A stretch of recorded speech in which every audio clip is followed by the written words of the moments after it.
Law of conservation of mechanical energy. Mechanical energy എന്താണെന്ന് നമ്മൾ കഴിഞ്ഞ വീഡിയോയിൽ ഡിസ്കസ് ചെയ്തിട്ടുണ്ട്. ഒരു ബോഡിയുടെ കൈനറ്റിക് എനർജിയും അതുപോലെ പൊട്ടൻഷ്യൽ എനർജിയെയും ഇതിനെയാണ് നമ്മൾ മെക്കാനിക്കൽ എനർജി എന്ന് വിളിക്കുക. അപ്പോൾ ഒരു ബോഡിയുടെ മെക്കാനിക്കൽ എനർജി എന്ന് വെച്ചാൽ എന്തായിരിക്കും? Sum of kinetic energy and potential energy ആയിരിക്കും. അപ്പോൾ ഇത് വളരെ ഇമ്പോർട്ടൻ്റ് ആയിട്ടുള്ളൊരു ലോ ആണ്. +1 വിദ്യാർത്ഥി, തീർച്ചയായും ഒരു +1 സ്റ്റുഡൻറ്റ് മനസ്സിലാക്കിയിരിക്കേണ്ട, പഠിച്ചിരിക്കേണ്ട ഒരു ലോ ആണ്. അപ്പോൾ നമുക്കതിൻ്റെ സ്റ്റേറ്റ്മെൻറ്റ് ആദ്യം ഒന്ന് നോക്കാം. If only conservative forces are doing work on A body, then the total mechanical energy of the body remains constant. എന്താണ്? ഒരു ബോഡിയിൽ അല്ലെങ്കിൽ ഒരു ഒബ്ജക്റ്റിൽ കൺസർവേറ്റീവ് ഫോഴ്സുകൾ മാത്രമാണ് വർക്ക് ചെയ്യുന്നതെങ്കിൽ, അങ്ങനെയാണെങ്കിൽ നമ്മൾ നേരത്തെ പറഞ്ഞ ആ total mechanical energy of the body remains constant. അതായത് ആ മെക്കാനിക്കൽ എനർജിയിൽ ഒരു മാറ്റവും ഉണ്ടാവില്ല. മറ്റൊരു തരത്തിൽ പറഞ്ഞു കഴിഞ്ഞാൽ കൺസർവേറ്റീവ് ഫോഴ്സ്, ഇപ്പോൾ ചില കുട്ടികൾ ആലോചിക്കുന്നത് എന്താണ് ഈ കൺസർവേറ്റീവ് ഫോഴ്സ് എന്നല്ലേ, അത് നമുക്ക് പറയാം. അപ്പോൾ കൺസർവേറ്റീവ് ഫോഴ്സുകൾ മാത്രമാണ് ഒരു ഒബ്ജക്റ്റിൻ്റെ മേലെ വർക്ക് ചെയ്യുന്നതെങ്കിൽ എങ്ങാനും അതിൻ്റെ മെക്കാനിക്കൽ എനർജിയിലുള്ള പൊട്ടൻഷ്യൽ എനർജി കുറഞ്ഞു എന്ന് കരുത്, ഓട്ടോമാറ്റിക്കായിട്ട് കൈനറ്റിക് എനർജി കൂടും. അപ്പോൾ പൊട്ടൻഷ്യൽ എനർജി കൂടിയാൽ കൈനറ്റിക് എനർജി കുറയും. അപ്പോൾ കൈനറ്റിക് എനർജി കൂടിയാലോ പൊട്ടൻഷ്യൽ എനർജി കുറയും. എന്തിനായിരിക്കും ഇങ്ങനെ പൊട്ടൻഷ്യൽ എനർജി കൂടുമ്പോൾ കൈനറ്റിക് എനർജി കുറഞ്ഞ് കൈനറ്റിക് എനർജി കൂടുമ്പോൾ പൊട്ടൻഷ്യൽ എനർജി കുറയുന്നത്? മെക്കാനിക്കൽ എനർജി എപ്പോഴും കോൺസ്റ്റൻ്റ് ആവണം. അതായത് ഇത് രണ്ടും കൂടി കൂട്ടി നോക്കിക്കഴിഞ്ഞാൽ, അതായത് K+U എപ്പോഴും എന്തായിരിക്കണം?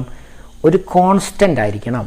അപ്പോൾ നിങ്ങൾ ആലോചിച്ച് നോക്കൂ, ഇതിപ്പം 100 ആണെന്ന് വിചാരിക്കുക, 100 ജൂൾ, ഇത് രണ്ടും കൂടി കൂട്ടിയാൽ 100 ജൂൾ ആണെങ്കിൽ ചിലപ്പോൾ ഇത് 20ഉം മറ്റേത് 80ഉം ആവാം.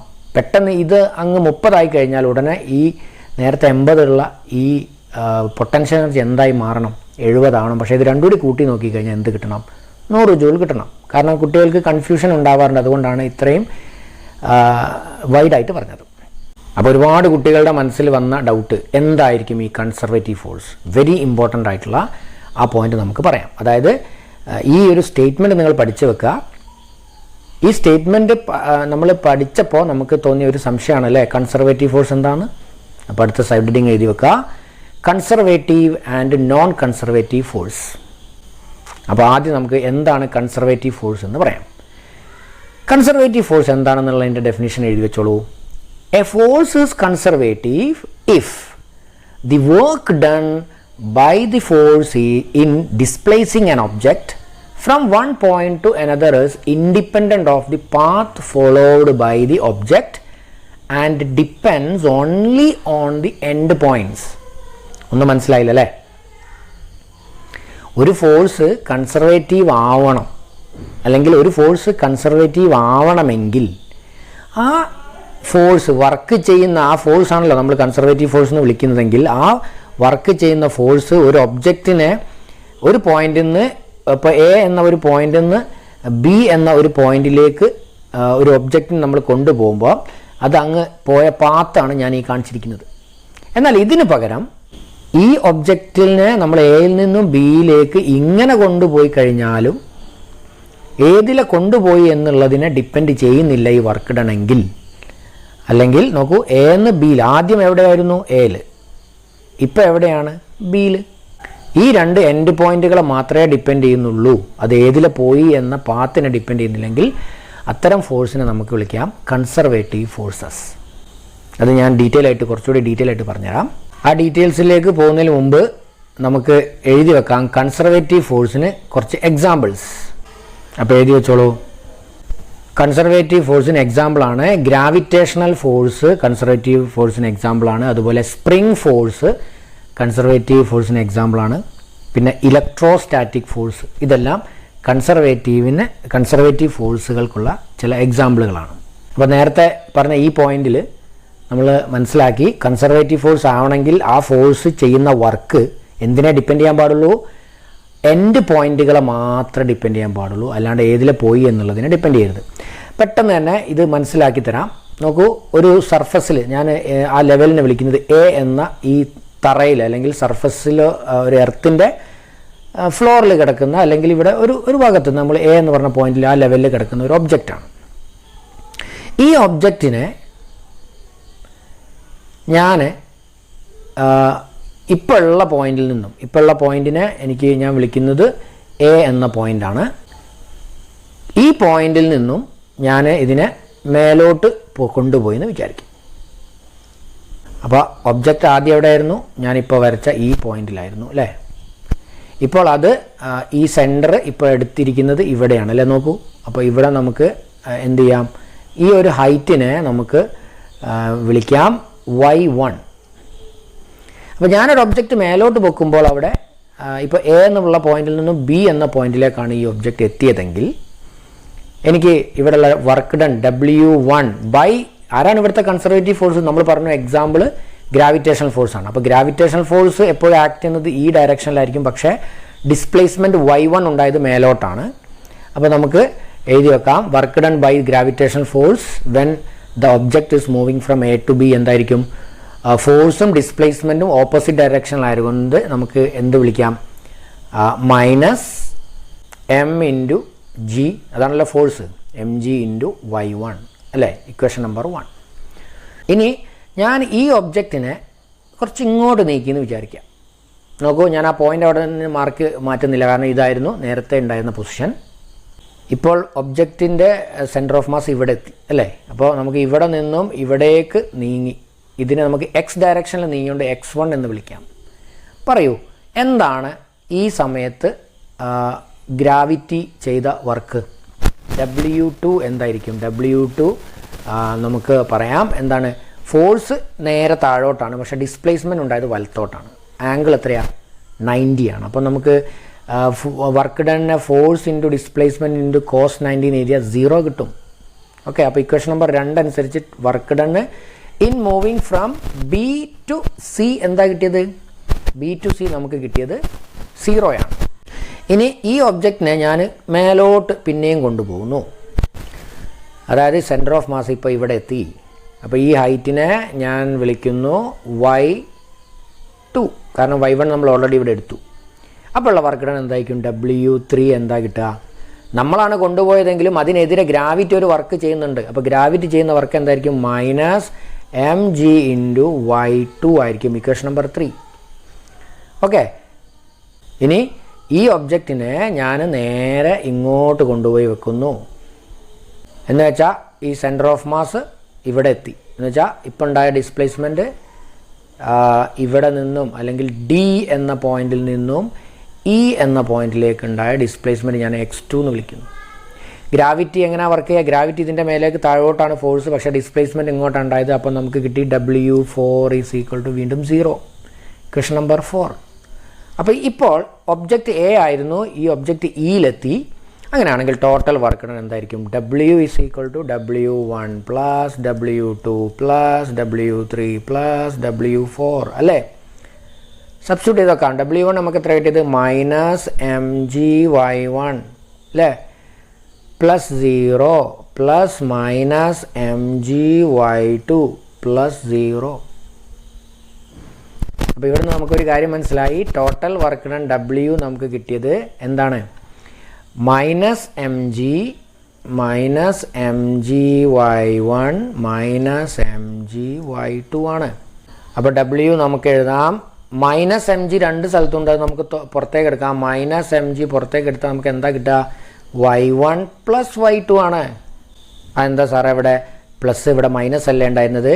മക്കളെ, ഞാൻ എന്താ ചെയ്തത്? മൈനസ് പുറത്തേക്ക് എടുത്തു. ഈ ബ്രാക്കറ്റ് ഓപ്പൺ ചെയ്താൽ നമുക്ക് ഇത് തന്നെ കിട്ടും.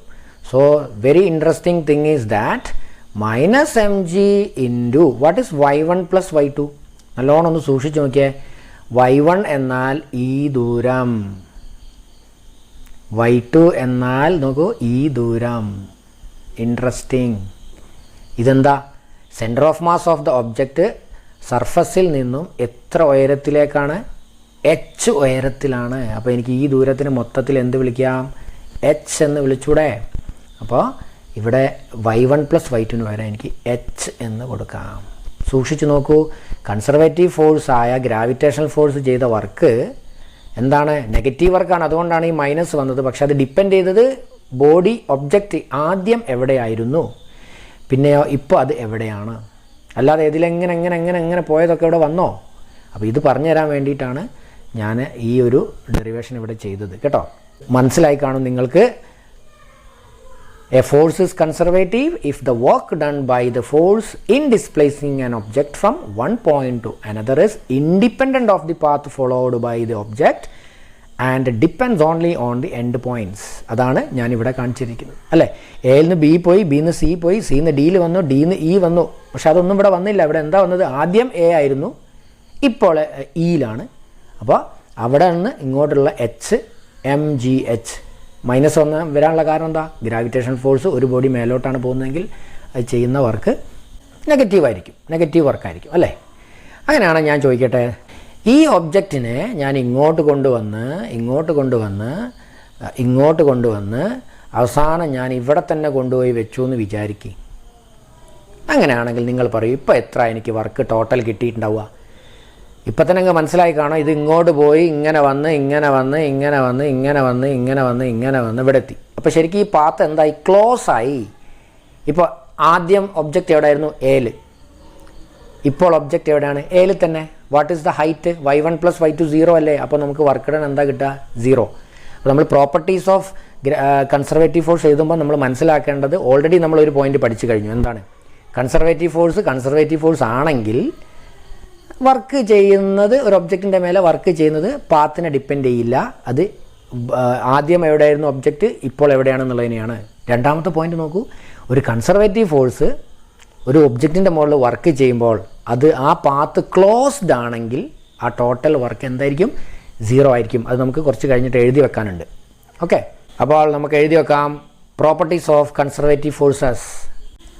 The work done by a conservative force on an object is path independent and depends only on the end points. അതാണ് ഞാൻ നിങ്ങൾക്ക് ഇപ്പോൾ കാണിച്ചു തന്നത്.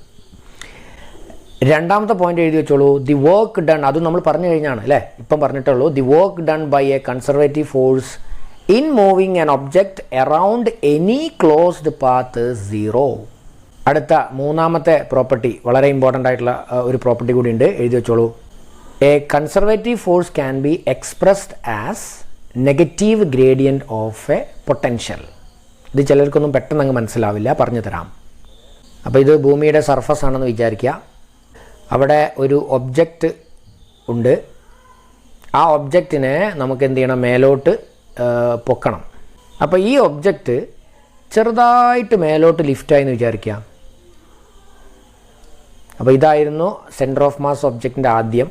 ഇപ്പോൾ അത് ഇവിടെയാണ്. അപ്പോൾ ഇതിൻ്റെ ഇടയിൽ നമ്മൾ വളരെ ചെറിയ ഒരു ഡിസ്പ്ലേസ്മെൻ്റ് ആണ്, അതിന് നമുക്ക് DX എന്ന് വിളിക്കാം. ഈ DX ഡിസ്പ്ലേസ്മെൻറ്റ് ഉണ്ടാക്കണമെങ്കിൽ നമ്മൾ ഒരുപാട് വർക്കൊന്നും ചെയ്യേണ്ടല്ലോ. ചെറിയ വർക്ക് DW എന്തായിരിക്കും? DW = ഫോഴ്സ് ഇൻറ്റു ഡിസ്പ്ലേസ്മെൻ്റ് ആണ് അല്ലേ. Force into displacement into cos തീറ്റയാണ്. അപ്പോൾ നമ്മൾ ആരുടെ ഭാഗത്തു നിന്നാണ് ചിന്തിക്കുന്നത്? കൺസർവേറ്റീവ് ഫോഴ്സ് ആയ ഗ്രാവിറ്റേഷണൽ ഫോഴ്സ് വെച്ചിട്ടാണ് നമ്മൾ പറയുന്നത്.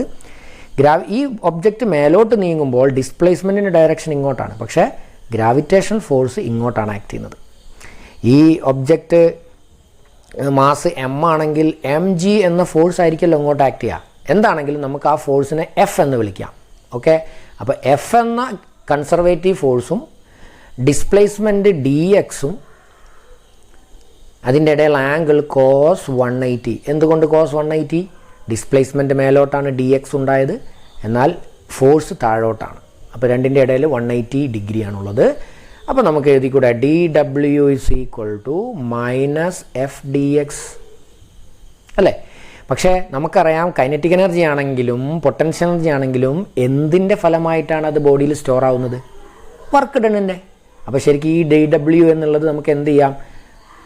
നമുക്ക് എഴുതാം ഈ വർക്ക് ഡൺ ആണ് ഈ ഒബ്ജക്റ്റിൻ്റെ പൊട്ടൻഷ്യൽ എനർജി അല്ലേ. അപ്പോൾ അത് DW, അതായത് ഇവിടെ ഉണ്ടായപ്പോൾ ഒബ്ജക്റ്റിൻ്റെ പൊട്ടൻഷ്യൽ എനർജി 0 ആയിരുന്നു. പക്ഷേ ഇത് മേലോട്ട് ഒരു വർക്ക് ചെയ്തപ്പോൾ ഒരു ചെറിയ പൊട്ടൻഷ്യൽ എനർജിയിൽ ഒരു ചെറിയ ചേഞ്ച് ഉണ്ടായി. ആ ചെറിയ ചേഞ്ചാണ്.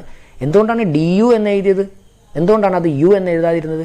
നമ്മൾ ചെറിയ ഡിസ്പ്ലേസ്മെൻ്റ് ആണ് ഉണ്ടാക്കിയത്. അപ്പോൾ നമ്മൾ ചെറിയ വർക്ക് ഡൺ ആണ് ചെയ്തത്. അതുകൊണ്ട് ചെറിയ പൊട്ടൻഷ്യൽ എനർജിയിലുള്ള മാറ്റമാണ് ഇവിടെ ഉണ്ടായിരിക്കുന്നത്.